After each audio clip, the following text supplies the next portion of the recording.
इस मूवी के स्टार्ट में हम एक आदमी को देखते हैं जिसे सॉर्ड्स बनाने में काफी महारत होती है। एक रात वो एक खास किस्म की सॉर्ड तैयार करता है जो कि उसने गोल्ड और एक खास मटेरियल के मिक्सचर से बनाई होती है। लेकिन जब वो सॉर्ड तैयार कर लेता है तो एक बहुत बड़ा डीमन उसके अंदर चला जाता है और वो सॉर्ड उसके कंट्रोल में चली जाती है। और इसी वजह से वो शख्स दो और मॉन्क्स के साथ मिलकर एक रिचुअल परफॉर्म करता है ताकि सॉर्ड को उस डीमन से आजाद करवाया जा सके। लेकिन इससे पहले कि वो उस रिचुअल को कंप्लीट करते, एक सॉर्ड्समैन जिसका नाम ये दाव होता है वहाँ पे आ जाता है ताकि वो उसकी सॉर्ड को ले सके। लेकिन वो आदमी उसे सॉर्ड देने से इनकार कर देता है जिसकी वजह से उनकी लड़ाई स्टार्ट हो जाती है और तभी उनके दरमियान एक जबरदस्त फाइट होने लगती है। लेकिन अब क्योंकि ये दाव एक जबरदस्त फाइटर होता है, इस वजह से वो उस आदमी को मारने में कामयाब हो जाता है और डीमन सॉर्ड उससे छीन लेता है। अब सीन शिफ्ट होता है और हमें दिखाया जाता है कि ये दाव अपने घोड़ा गाड़ी पे कहीं जा रहा होता है। तभी उसे एक बच्चा नजर आता है जिसका नाम आगव होता है जो कि भूखा होता है और किसी मुश्किल में लग रहा होता है। तभी ये दाव की घोड़ा गाड़ी पे एक छोटी बच्ची दिखाई जाती है जो कि आगव की एज की होती है। वो उस बच्चे को एक एप्पल देती है, लेकिन तभी अचानक से वहाँ कुछ लोग आ जाते हैं और उससे डीमन सॉर्ड लेने की कोशिश करते हैं और ये दाव के पास उनसे लड़ने के अलावा और कोई ऑप्शन नहीं होती क्योंकि वो उस सॉर्ड को किसी भी बुरे शख्स के पास जाने नहीं दे सकता था। अब हालांकि उसे अकेले ही उन सब का सामना करना पड़ता है,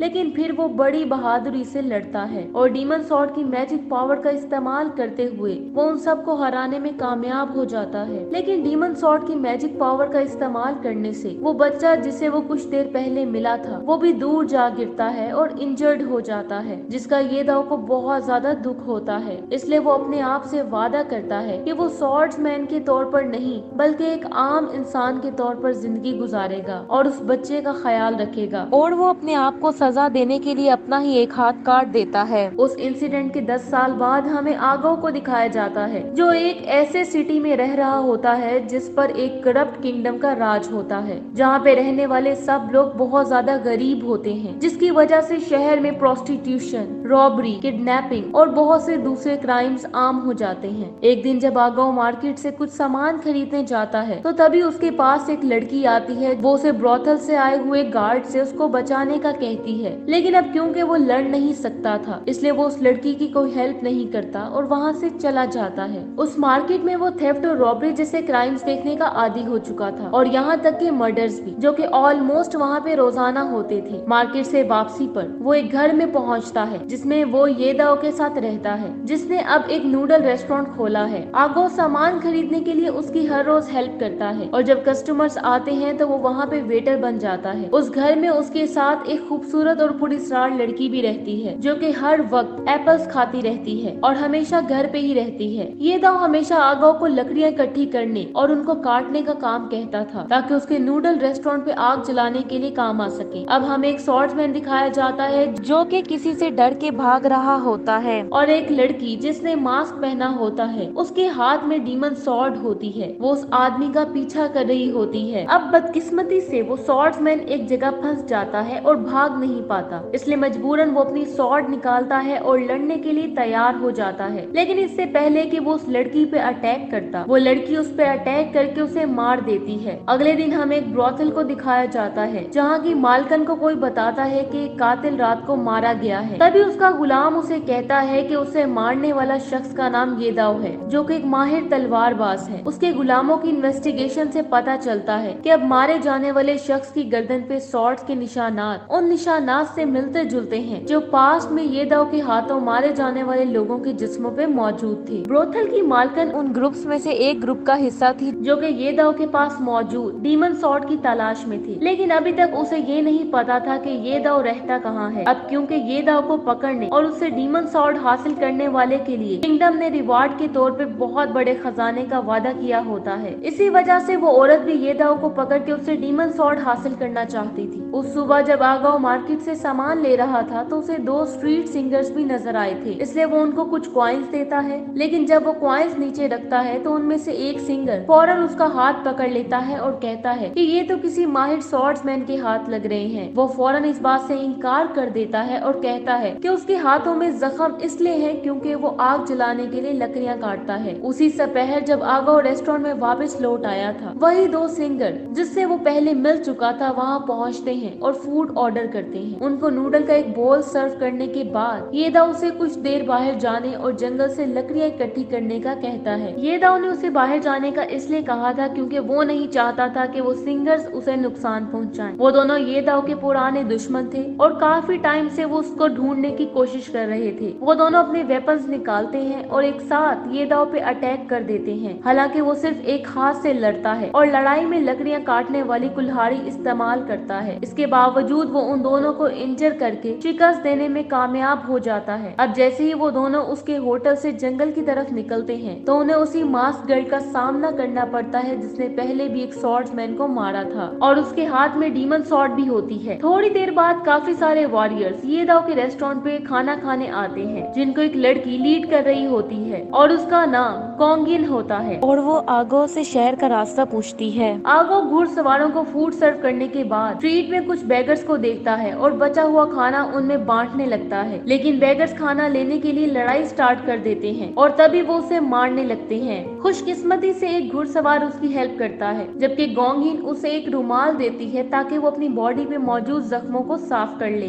घुड़सवार के जाने के थोड़ी ही देर बाद आगो एक आदमी को देखता है जो घोड़ों के खाने में कुछ मिला रहा होता है। इस मशकूक हरकत को देखते हुए वो उस आदमी का पीछा करने लगता है और एक ऐसी जगह पे पहुंचता है जहाँ पे उसे बहुत से हॉर्सेस मरे हुए मिलते हैं और साथ ही बहुत से वॉरियर्स की भी डेड बॉडीज मिलती हैं जिनको कुछ डाकुओं ने मार दिया था। और वहाँ से थोड़ा ही दूर आगो गोंगिन को देखता है जिसको कुछ डाकुओं ने घेरा होता है, इसलिए वो जल्दी से उसकी हेल्प के लिए जाता है। इसके बावजूद कि उसने कभी स्वॉर्ड नहीं चलाई होती और उसे लड़ाई का भी कोई तजर्बा नहीं होता, लेकिन फिर भी वो उनसे अकेले ही लड़ने लगता है। खुशकिस्मती से रॉबर्ट्स के पास भी कुछ खास फाइटिंग स्किल्स नहीं होती, इसलिए वो उन सबको हराने में कामयाब हो जाता है। जिसके बाद वो गोंगिन को एक खुफिया जगह पे ले जाता है ताकि उसकी इंजरीज ठीक होने तक वो वहाँ पे रेस्ट कर सके। उसी रात आगो दुआ करता है और गॉड से माफी मांगता है क्योंकि वो किसी को जान से मारने की वजह से अपने आप को मुजरिम महसूस कर रहा था। अगले दिन जब गोंगिन की आंख खुलती है तो वो सबसे पहले आगो को उसकी हेल्प करने पे थैंक्स कहती है और उसे शहर आने की वजह बताती है। वो उसे बताती है कि कई साल पहले उसके फादर जो कि एक माहिर स्वॉर्ड्स मेकर थे, उनको एक माहिर स्वॉर्ड्समैन जिसका नाम येदाओ था उस वक्त कत्ल कर देता है जब वो एक डीमन स्वॉर्ड पे रिचुअल परफॉर्म कर रहे थे। फिर वो उसे क्रिस्टल स्टोन देते हुए कहती है कि वो डीमन स्वॉर्ड को ढूंढने में उसकी हेल्प करे जिसे येदाओ ने चोरी कर लिया था। वो उसे एक्सप्लेन करती है कि ये क्रिस्टल स्टोन डीमन स्वॉर्ड के पास रिएक्ट करेगा। आगो जब येदाओ का नाम सुनता है तो वो इस बात पे शक करने लगता है कि जो शख्स अभी तक उसकी परवरिश कर रहा था वो वही स्वॉर्ड्समैन है जिसका जिक्र गोंगिन कर रही है। इसलिए वो ये देखने के लिए कि येदाओ के बारे में उसका शक ठीक है या नहीं, वो गोंगिन से वो क्रिस्टल स्टोन एक्सेप्ट करने का फैसला करता है। उसी दिन आगो उस क्रिस्टल स्टोन को येदाओ के रूम में ले आता है ये चेक करने के लिए कि उसके पास डीमन स्वॉर्ड है या नहीं। लेकिन जब वो ये देखता है कि क्रिस्टल स्टोन रिएक्ट नहीं कर रहा तो वो सुख का सांस लेता है कि येदाओ वो किलर नहीं है जिसको गोंगिन ढूंढ रही थी। शाम को जब येदाओ मार्केट से घर आ रहा होता है तो अचानक से क्रिस्टल स्टोन वाइब्रेट करने लगता है और लाइट जलने लगती है, इसलिए उसे अपने आसपास डीमन स्वॉर्ड के होने का एहसास होता है। इसलिए जब वो इधर उधर देखना स्टार्ट करता है तो अचानक से उसे एक मास्क पहने हुए लड़की नजर आती है जिसने डीमन स्वॉर्ड पकड़ी होती है, इसलिए वो फौरन उस जगह से भाग जाता है। इस इंसिडेंट के बाद आगाओ योंगजिन से मिलता है और उसे बताता है कि उसकी मुलाकात डीमन स्वॉर्ड के ऑनर से हुई है, लेकिन जिसके पास वो तलवार थी वो कोई मर्द नहीं बल्कि एक पुलिसरार लड़की है। वो उसे किसी सेफ जगह पे जाने का मशवरा देता है क्योंकि उसे खदशा था कि वो उसी पुलिसरार लड़की के हाथों मारी जाएगी, लेकिन गोंगिन उसकी ये तजवीज मानने से इनकार कर देती है क्योंकि उसका इरादा उस डीमन स्वॉर्ड को डिस्ट्रॉय करने का था ताकि और लोग न मारे जाएं। ये सुन के आगो उस क्रिस्टल स्टोन को उसे वापस कर देता है क्योंकि उसे लग रहा था कि वो उस डीमन स्वॉर्ड के ऑनर का सामना नहीं कर सकेगा। शाम को आगो हमेशा की तरह उस मिस्टीरियस गर्ल के रूम के सामने कुछ एप्पल्स रख देता है। उन एप्पल्स को टेबल पर रखने के बाद वो उस मिस्टीरियस गर्ल को अपनी फीलिंग्स के बारे में बताता है और कहता है कि वो उसे अच्छी लगने लगी है और हमेशा की तरह वो उसकी इस बात का कोई जवाब नहीं देती, इसलिए वो उसका रूम चेक करने का फैसला करता है। रूम में उसे एक गोल्डन स्वॉर्ड दिखाई देती है जो कि उसी मास्क पहने हुए लड़की के हाथ में मौजूद मौजूद डीमन सॉर्ड जैसी होती है, जिस लड़की को वो पहले भी मिल चुका होता है, जिसकी वजह से वो बहुत ज्यादा डर जाता है क्योंकि उसे लगता है कि मिस्टीरियस गर्ल और मास्क वाली गर्ल दोनों एक ही हैं, जो कि डीमन सॉर्ड की ऑनर हैं। और जब वही मिस्टीरियस गर्ल अचानक से उसके पीछे दिखाई देती है तो वो डर के वहाँ से भाग जाता है। और जब वो अपनी खुफिया जगह पे पहुँचता है तो गोंगिन उसे ये दाव को ट्रैप करने के लिए उकसाने लगती है क्योंकि वो एक खतरनाक कातिल होता है। लेकिन आगाओ ऐसा करने से साफ इनकार कर देता है क्योंकि वो उस शख्स को धोखा नहीं दे सकता था जो उसकी हिफाजत और देखभाल इतने सालों से कर रहा था। उसके ये अल्फाज सुन के गोंगिन अचानक से उसके गले मिलती है और उसे स्टैब कर देती है और उसकी बॉडी उस औरत के सामने फेंक देती है जो कि ब्रॉथल की ऑनर होती है, जिससे हमें पता चलता है कि ये दाव को पकड़ने के लिए गोंगिन उस औरत के साथ मिली हुई थी ताकि वो डीमन सॉर्ड हासिल करके किंगडम से इनाम हासिल कर सके।